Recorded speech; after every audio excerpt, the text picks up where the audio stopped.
All right, today on the gun bench we're going to be doing a complete disassembly on the Ruger GP100.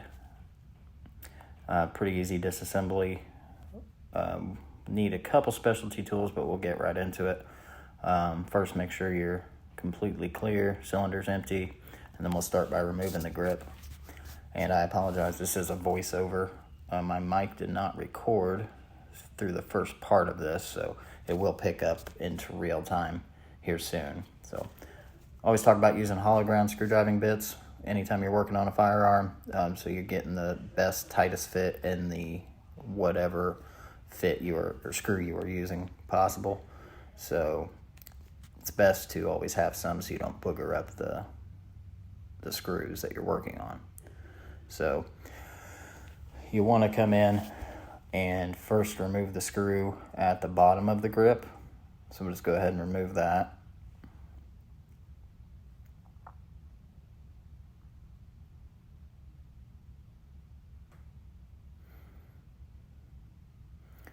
And then once it comes up, once you feel it's loose, you should be able to pull it out. It won't completely come out of the grip because it goes down in and the rubber kind of holds it down. So now you're just going to slip the grip off from the bottom. Mine's a little easier because it's been on and off a couple times. So you may have to give it a little tug there. So you want to start by, we're going to remove the stud that the screw screws into for the grip, which it's easy. It's just a tabbed metal on two studs. You just lift one side off, and then you want to lift the other side off.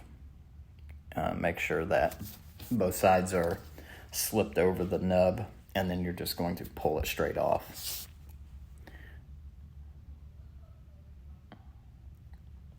So you can see it slides off, and then the stud part.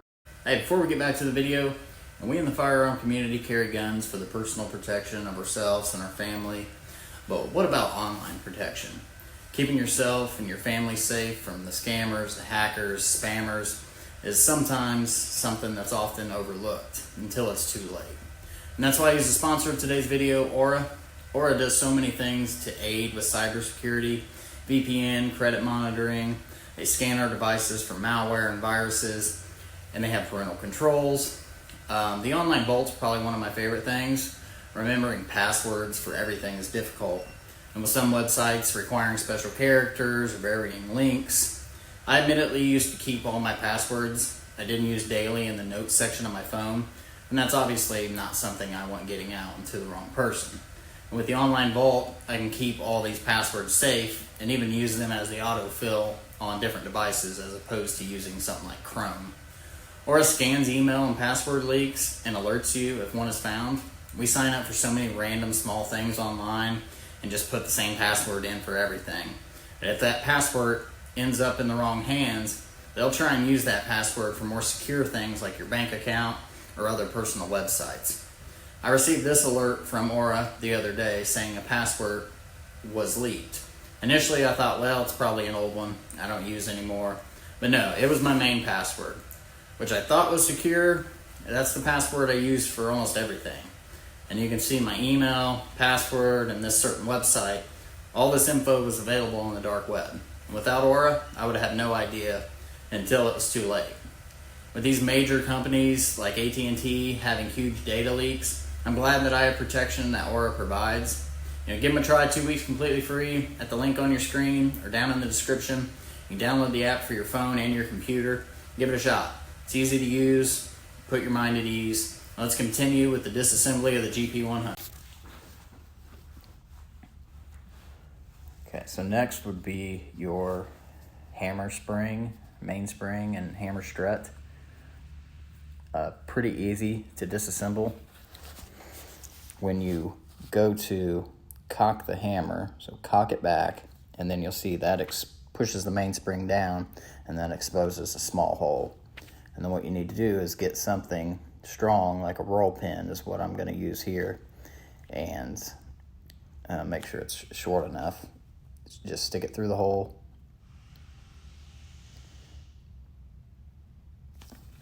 Get it nice and even, and then just put your thumb on the hammer slowly let go of the trigger and allow the hammer to come forward. And then what that'll do will capture the spring on the strut, and then you just kind of wiggle it up and out, because it just kind of sits up in the slot on the hammer. So it's pretty easy to get out. And if you wanted to remove it, you would compress that spring all the way down. It's kind of hard to do, it's really tight. And then pull that pin, and then the capturing piece will come off, and the spring and the strut. And then you just, to put it back on, you just reverse the process, put the spring on, put the strut on, and compress it down really far until the hole is exposed, and then put your pin back through. So we'll start, there's only one pin to remove the hammer and just start the process. So once the spring is out, you'll push that pin through, pull it out the other side, and then now the hammer is free to be removed from the frame. Pull the trigger a little bit, you might have to play with it, and then you can pull that hammer out.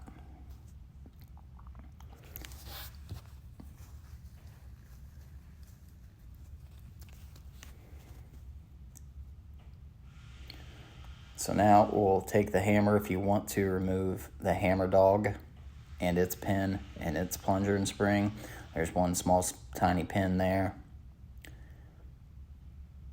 Get you a punch and just compress it in just a hair and push that pin out.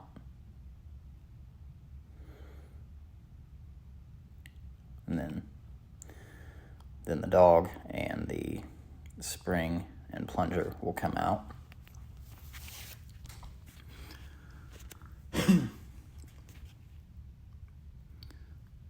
I'd recommend probably putting this back together if you're just doing disassembly to do it. Either put it back together or keep the pin and the spring and a plunger together, because there's a lot of small plungers that look identical. And you just want to keep all the parts together. So now moving on to the frame, you'll have, this doesn't have a side plate like your Smiths and other guns. Everything is done through the trigger guard. The trigger guard will pull from the bottom, and then that will release the cylinder. So when you look through, at the bottom of the trigger guard, the front is a stationary latch, but the back will have a spring and a stud that is locking it in place. And you see this slot on the back of the gun or the frame. You can stick a strong punch through it that's skinny enough, and then you're going to compress it all the way down. It's pretty tight, so when you go to push it in, it's going to push, and then I put my thumb in here as I push to help it pull down on it, just to get that spring and that locking piece out of its hole. Then once you've done that, you can go ahead and pull it down the rest of the way and pull everything out. The trigger assembly has everything all in one, so it's got the pawl, the transfer bar, the cylinder, the latch. Once you've got the trigger bar out, or the trigger out, you can now remove the crane and cylinder, just like so.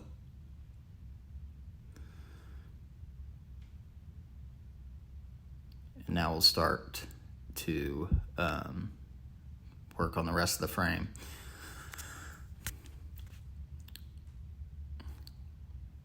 So now we're going to, I believe, be removing the firing pin, if you want to.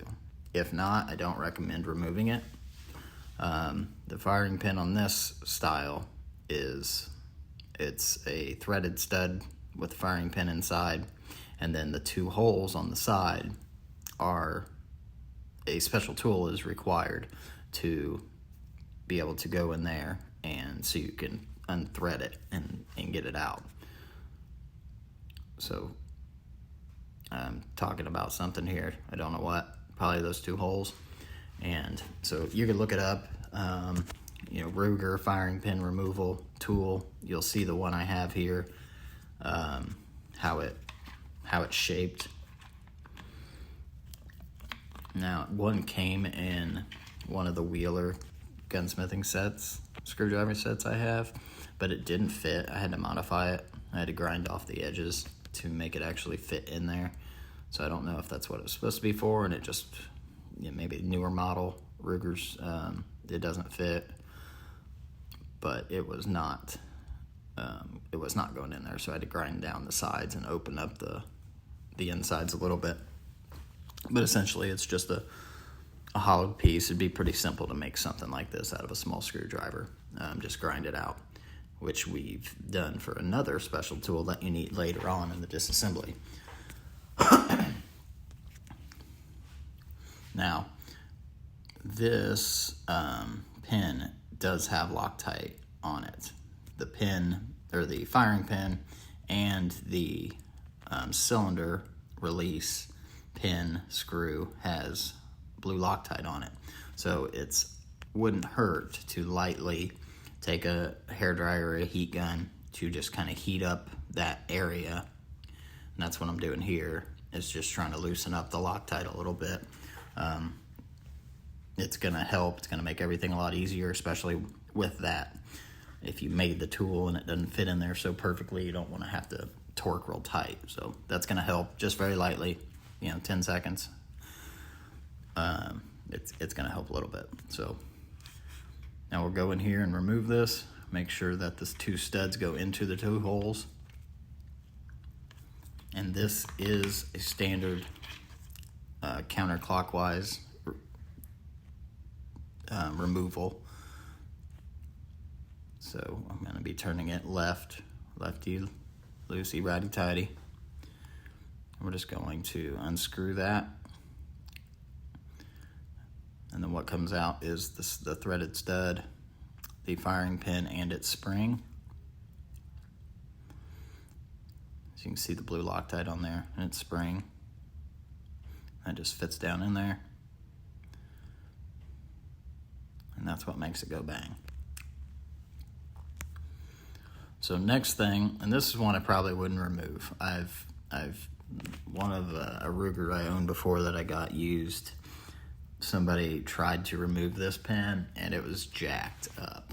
It was bent. The head was tore all to hell. And it's not one that I can get one of my hollow ground bits into, so I have to use one of these cheap Mayhew sets. It's got like the 6 precision screwdrivers, and I really hate to use it, but it's the only thing I have that is flat enough to go through that hole, but also it is completely straight, so I'm not hitting the frame as I'm turning, which I even believe I slip a little bit. I didn't scratch the gun, but I was close. And so it probably wouldn't hurt to even put a little bit of masking tape on you can see right where the screwdriver is going over the frame, and then right above it, right there. I was very close to hitting the frame. So I'd put a little masking tape right there, just a piece, just to make sure if you slip, because you have to push on it so a good amount to keep the screwdriving bit in the screw, that if it does slip, you don't want to scratch up your gun or somebody else's gun. So just slowly back that out. The first part of it's threads, and then the end of it is just the pin. So it's a pivot pin for the cylinder lock, or release, whatever. So as you can see, the thread's on the bottom, and then it's pinned all the way through. And then now getting this out is simple, but you can also jam it to where it gets a little bit difficult. So this is all one solid piece. It goes all the way through, and you can see it sticks through the front of the breech face, and is what pushes the ejector cylinder latch back in so it can be released. So what I typically do, I think, is just grab a pair of thin needle nose. If I push it out a little bit first, but not a lot, just a hair, because if you push it out too much, you'll wedge it in there. So just grab a pair of needle nose from the bottom and just grab it and just push it to the left, and you'll get it out just like that. There is a spring and plunger. I'm gonna fumble with it because I didn't push it out enough to grab it because it's slick.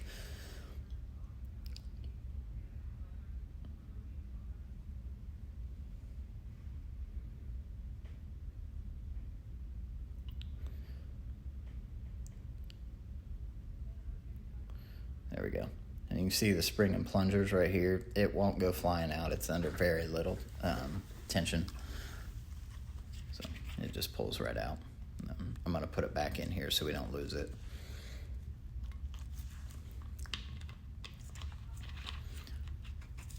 And I'll show how the pivot pin goes through it and how that works.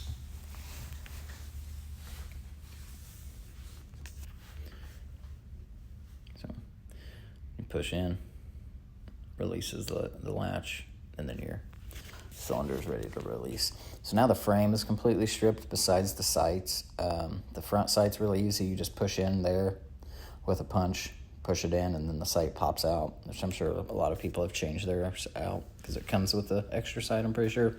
The rear sights, this is not my gun, so I won't have the opportunity to go shoot it to re-sight it in. So I didn't want to mess with the guy's sights. But you unscrew it, and then it's easy to get off from there.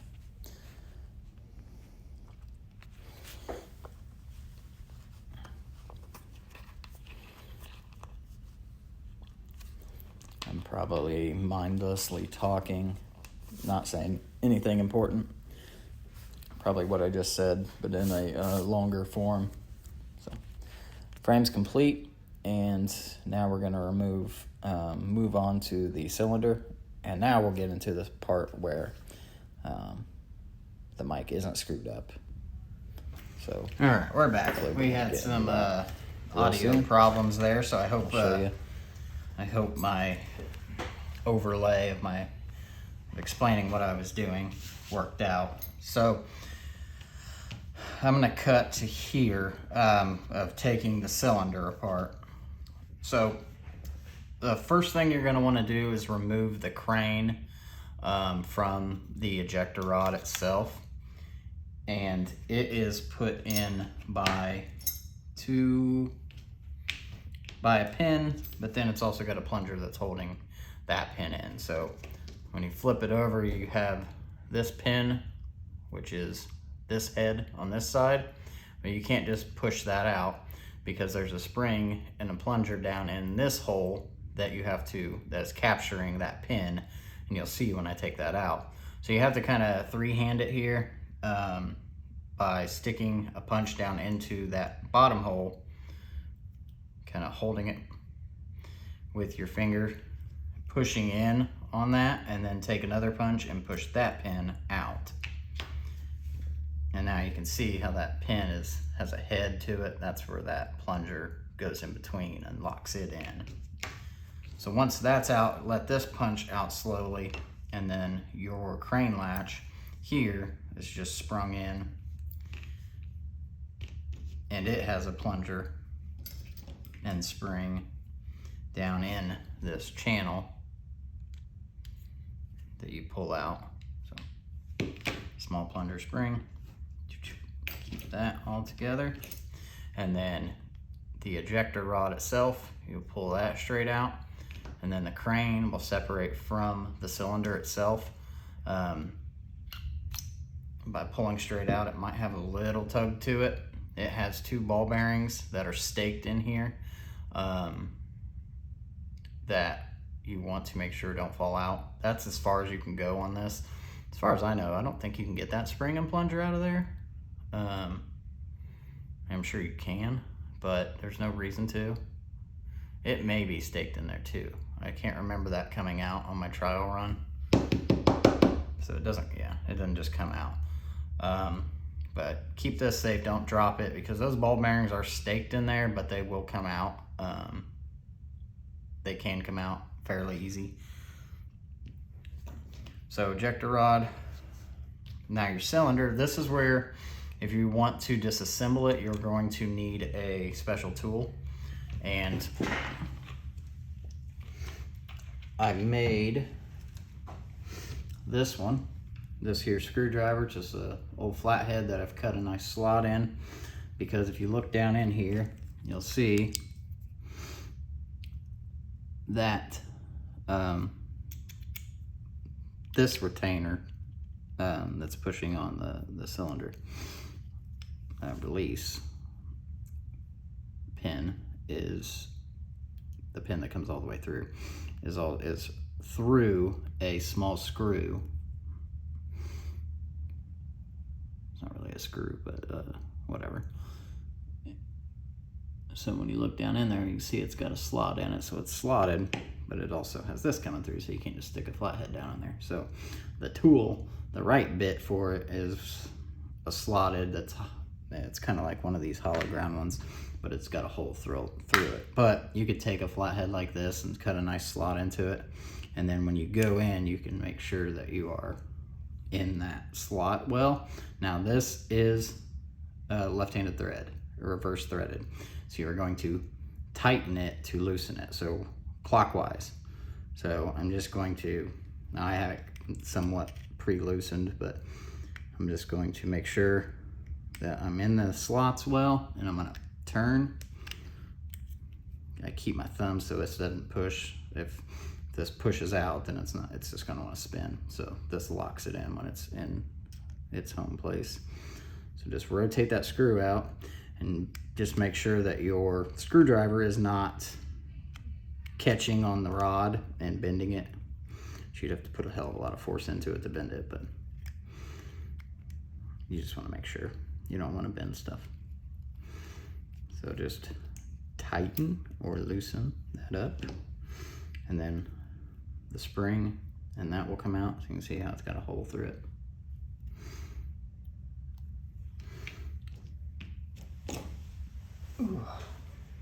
And then this rod will come out, and it's got a spring, and then the actual cylinder release latch will come out, and then the ejector itself will come out.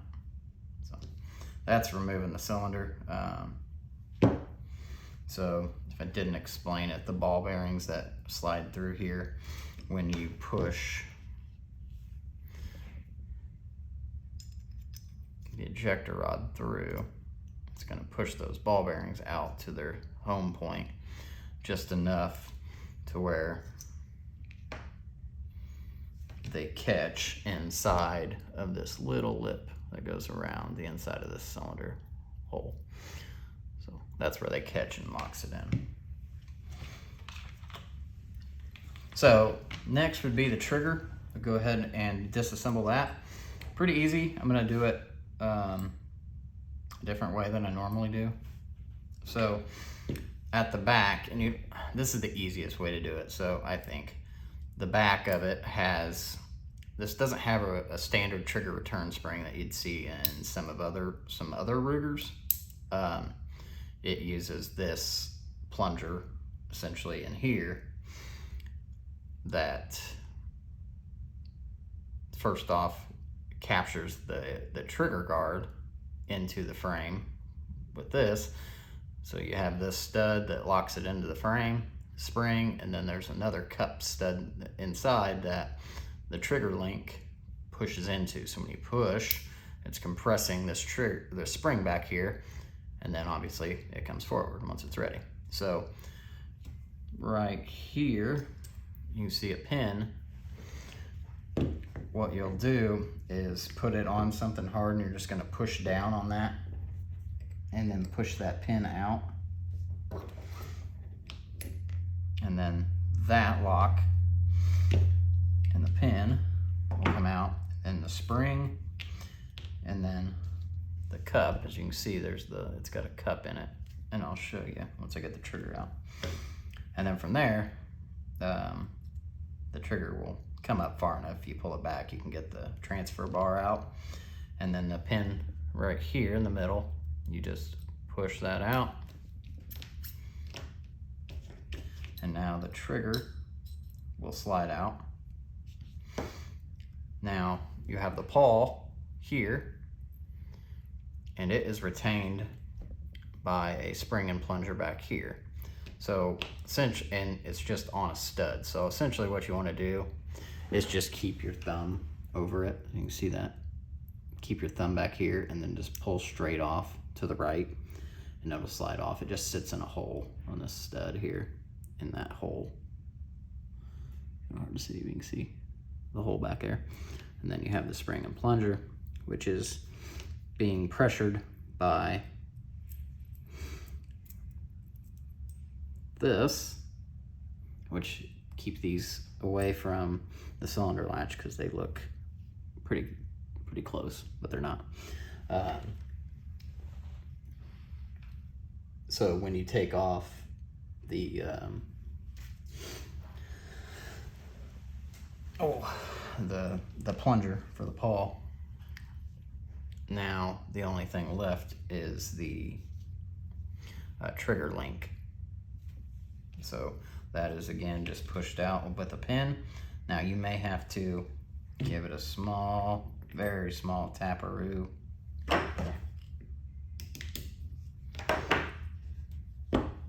Because it is a grooved headed pin. It's got grooves in it that kind of hold it in place. And then that link comes out, and now the trigger is done. Now the housing itself has the cylinder latch here. It operates the same way as the pawl in terms of this looks like a pin, but it's not. It's just a stud. So keep your thumb kind of back here and then just pull it straight off like so, and then you have that plunger and spring behind it.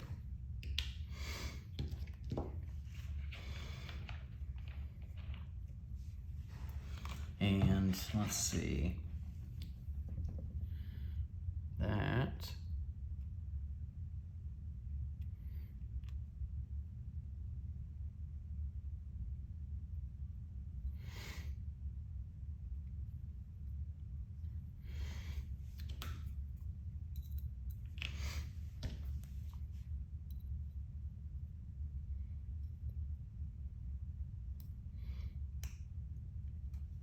so that's got to be retained by something, but I don't see it. The front latch pin here.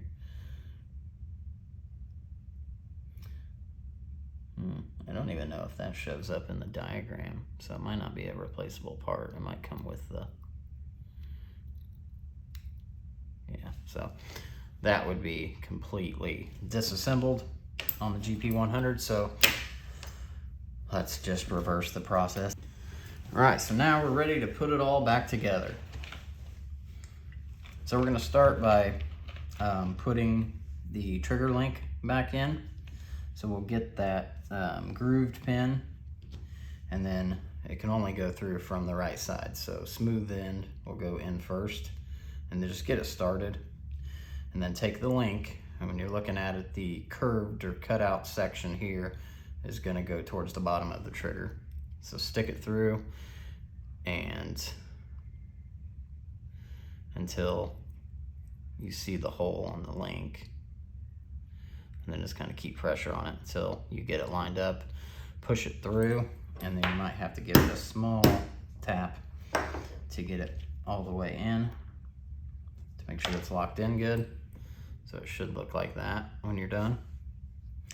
And then you're gonna put the pawl back on. That uses this spring and plunger. It's got the smaller plunger on it. It will fall into this hole here, just like so. And then the pawl, the stud here, goes into the hole right there above it. And then pawl sticks kind of straight up, and then get something to punch, preferably push down on the plunger, push it in, and then you're just kind of squeezing the pawl over it until it locks it in place. And now it should have tension. So that part's pretty simple. Nope, I'm sorry, we'll do that again. I don't do that. I completely forgot a step. that was too easy. You're gonna wanna put the triggers, Paul's plunger, the trigger plunger back in first. So when I'm looking at the frame like that, or the trigger like this piece is going to kind of just slide in under here, and then it basically, when it's in there and the pin is through, it's gonna sit up, but we'll worry about that later. As long as it's in there the right way, now we can put the plunger in so it has something to tension against. Then we'll put the pawl on and do the same thing. You just want that in there first because it's a lot easier to get this in without it.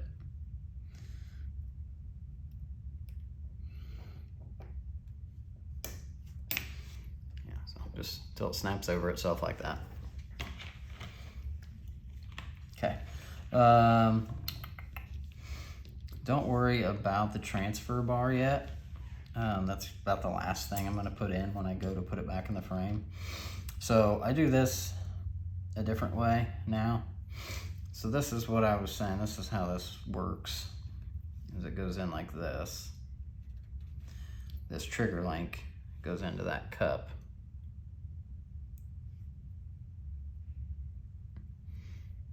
And pushes back when you pull the trigger. I can't get it to do it. So instead of putting this in first and trying to fight pushing that tension in while you're trying to line this pin up, and then that plunger in there does not naturally line up with the hole. You kind of have to push it back as you slide the pin through, so it's just easier to do it this way.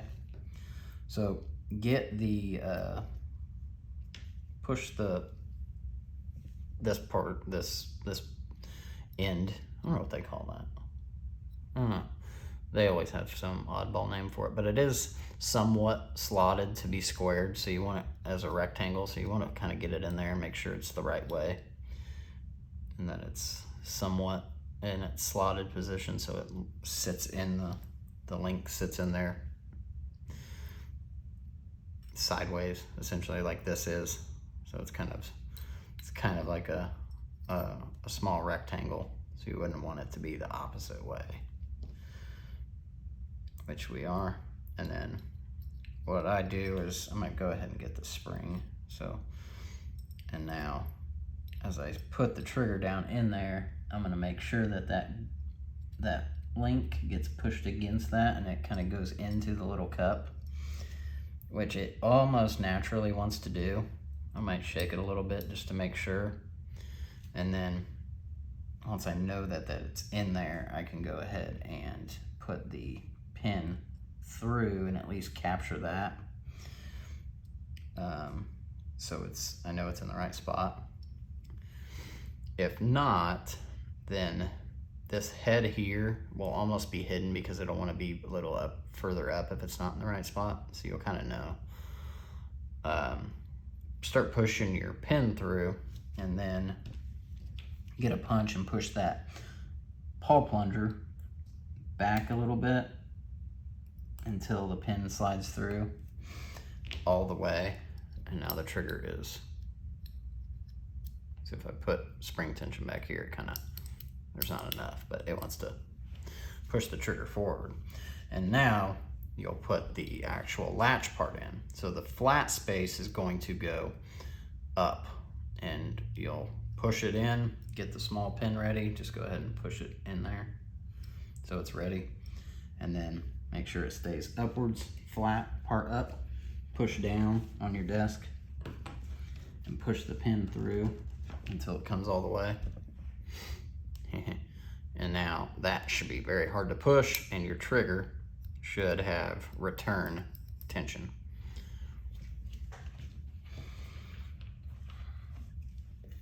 Now you'll put the cylinder latch back in. So it uses a spring and plunger. It's the longer plunger of the two that are in this trigger. And you're going to put it in this hole right there. You can drop that down in there and kind of push it.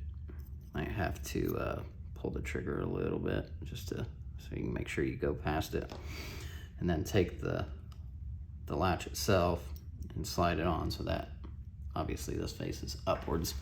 And you're gonna do the same thing you did with the pawl. I'm gonna keep a little tiny bit of pressure on it.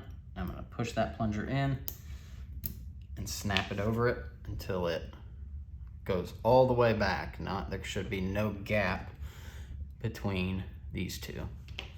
And then when you pull the trigger, see, now it's working like it should. Now you can put the transfer bar on if you want. So just pull the trigger back a hair and then make sure it goes down in there. And once it's in there, as long as you don't pull the trigger, it really can't come out because it kind of latches behind here.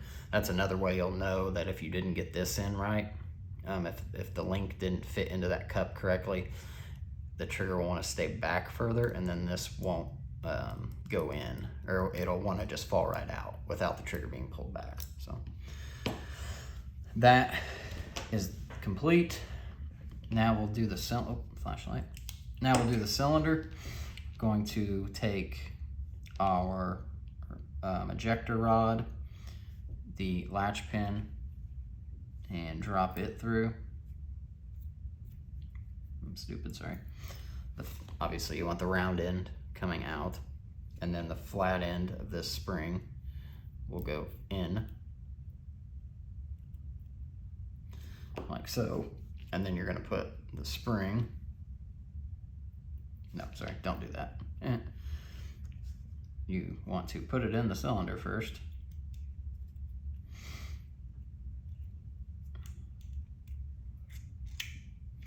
I'm redoing this because of the sound, so I'm sorry if I'm going a little bit faster. I already had it almost all the way done, and I had to strip most of it and start over. So now we're gonna take our screw and our spring, so put the spring down in, and it'll drop down in there, and then your screw will slide over that rod, and then you're gonna take your special tool, push it down, the cylinder down onto your desk, and push down straight.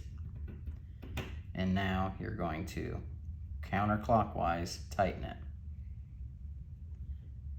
And you want to putting a little bit of pressure down on this as you do it, obviously, because you're fighting that spring, and get a few threads before you try to take off of it. You don't want just one thread and then you take the pressure off it.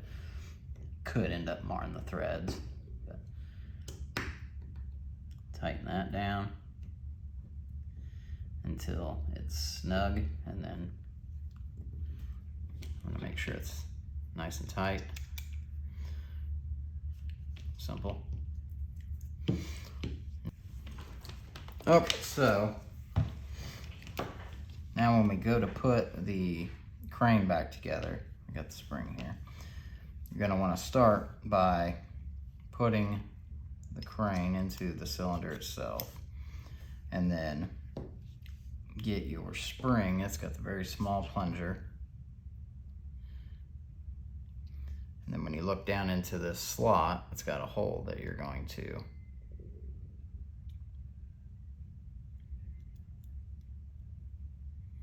drop it down into.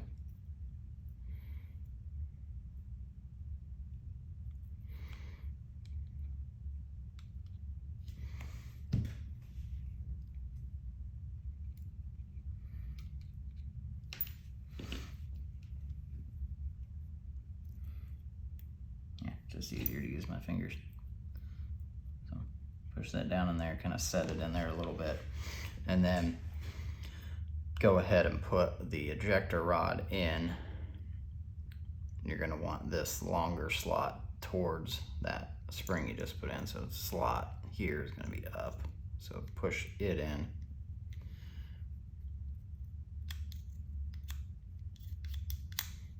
Like so.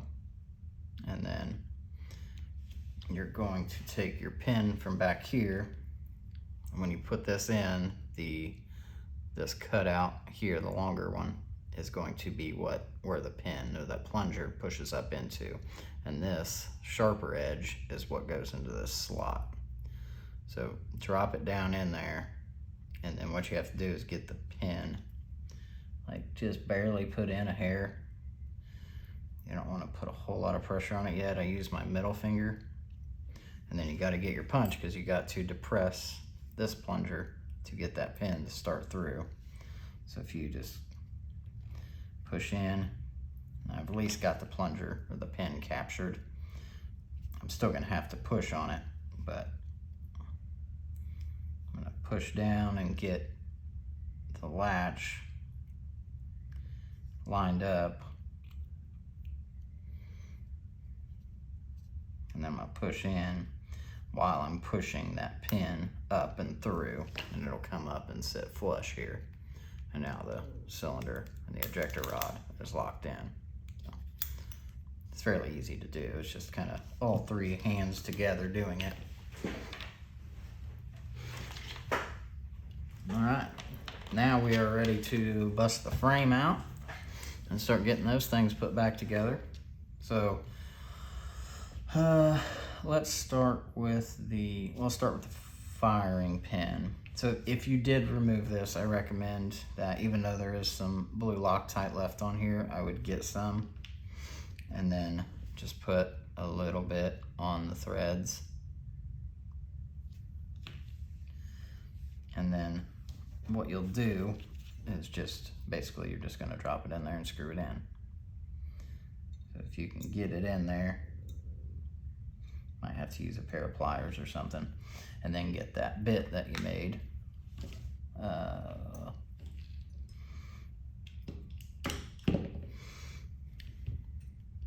then I'm just gonna put the studs in the hole, and I'm just gonna lightly screw it in. Now this one is clockwise, this is normal. The cylinder is the not normal one, the counterclockwise one. So screw it in. It shouldn't be tight right off the bat. If it is, then you're cross-threading it, so just make sure that you're putting it in and it's going in fairly easy. Once you get it part way in, I'll put the handle on now.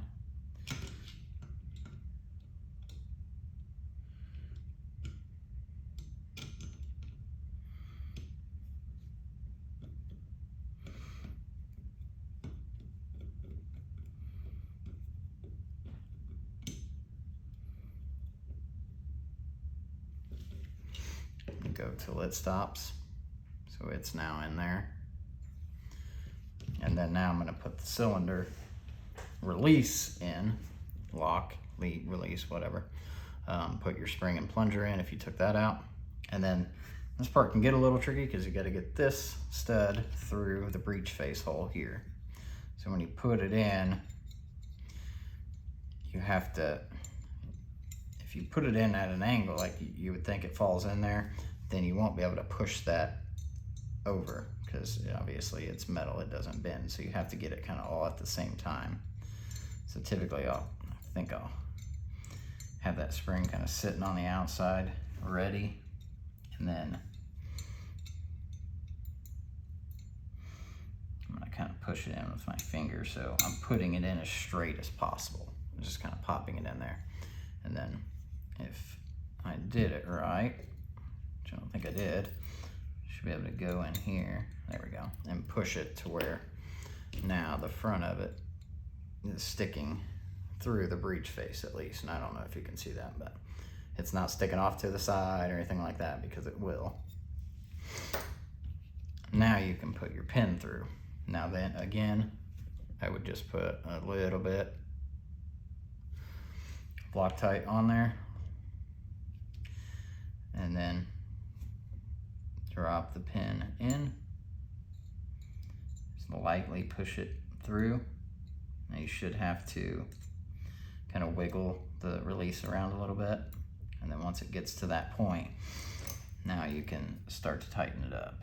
And again, this is one that it should freely flow.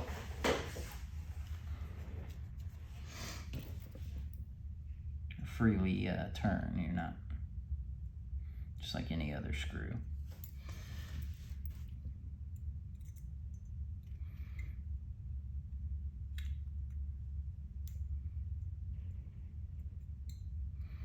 If it did thread in a little bit and then it starts to feel a little tight, you might have to push in on the mag release, or the cylinder release a little bit.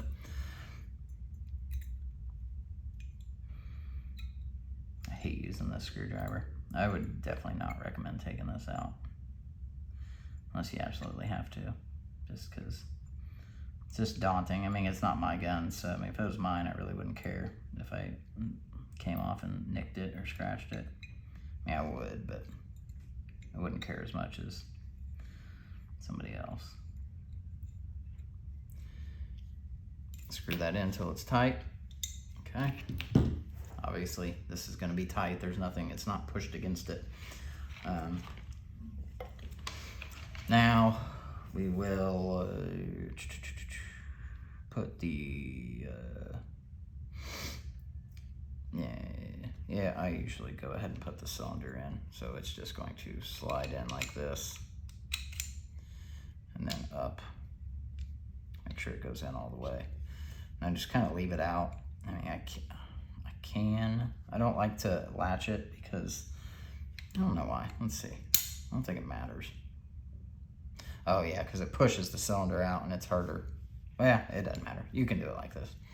So then you're going to want to put the front in first. And it's got this stud here that's going to lock into the bottom here of this. So kind of put that in first, and then make sure your transfer bar is sticking straight up. Put that up in there, and then you should be able to get it to where this is pretty well flush here and looks good, and then this latch back here is the only thing holding you back.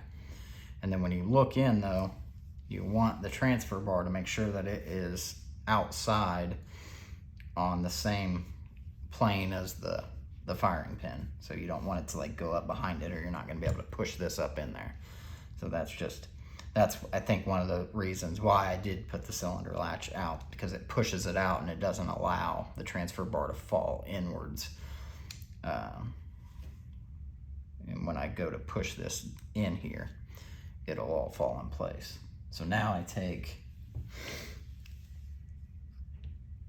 my thumb and I'm putting pressure on here, and I'm just gonna screwdriver, flathead, I'm gonna push in on that.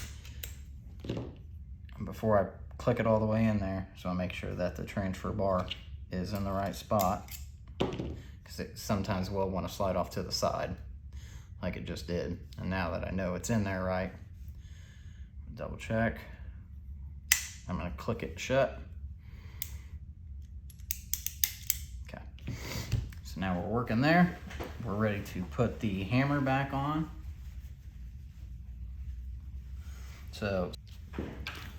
Okay, so now last thing we gotta do is put the hammer in. So we're gonna take the hammer and the hammer dog, and we're going to make sure the plunger is down into the hole, and it's going to sit in the hammer like this.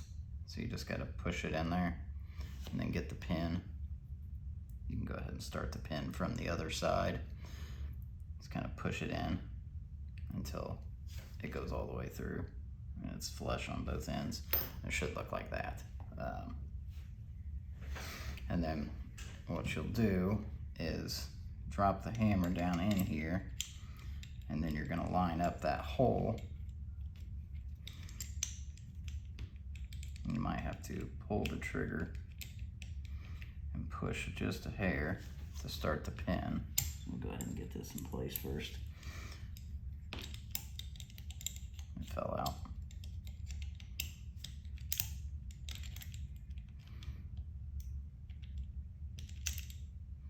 Okay, pulled the trigger, got it to fall down in place.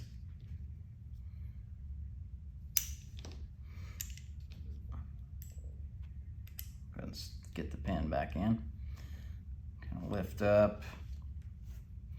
I have to pull the trigger just a tad, just put a little tension to it until you can slide the pin all the way through. And now you can function test. Oh, it's not going forward. What's wrong? Yeah, no spring yet, so you at least know it's rotating the cylinder. It is locking. It will go forward once we put the hammer spring back in. So now we're going to put this in here like so.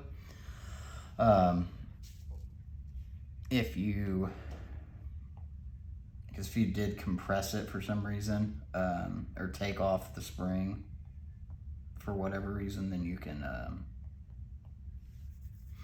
go ahead and put it back on, which I didn't tell you how to do that. But when it goes back in here, you're going to want the cupped end of this facing forward, so it goes in like this, if you can tell from the orientation.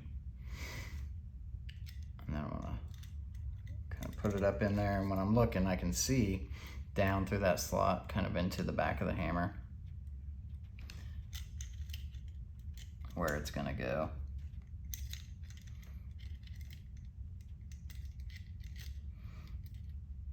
And then now it'll sit in the slot eventually. I can kind of push down on the hammer to kind of lock it in place a little bit. And then what I'm gonna do is keep my thumb on it, and then this is pushing tension against it so it doesn't slide out or try to fall out when I pull this pin. And then I'm gonna grab it and I'm gonna, oops.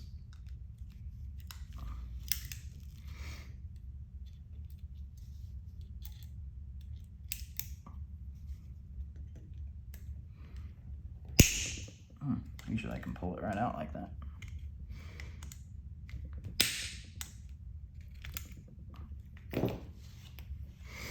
Abruptly pull it back, and now make sure it's in there correctly, and now we can do function tests.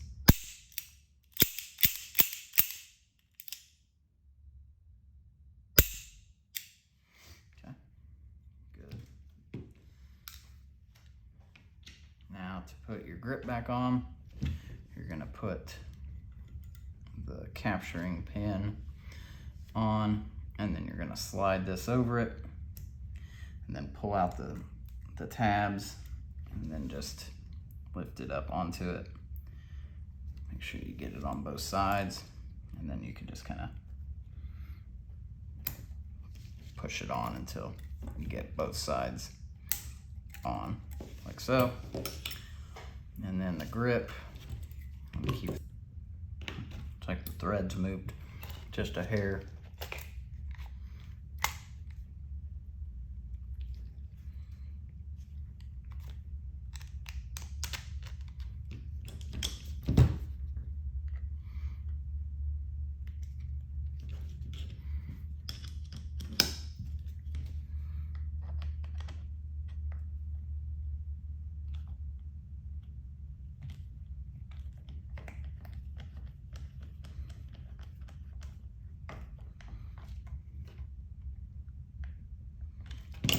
Okay, now we're all done. Double your, make sure you do all your function checks.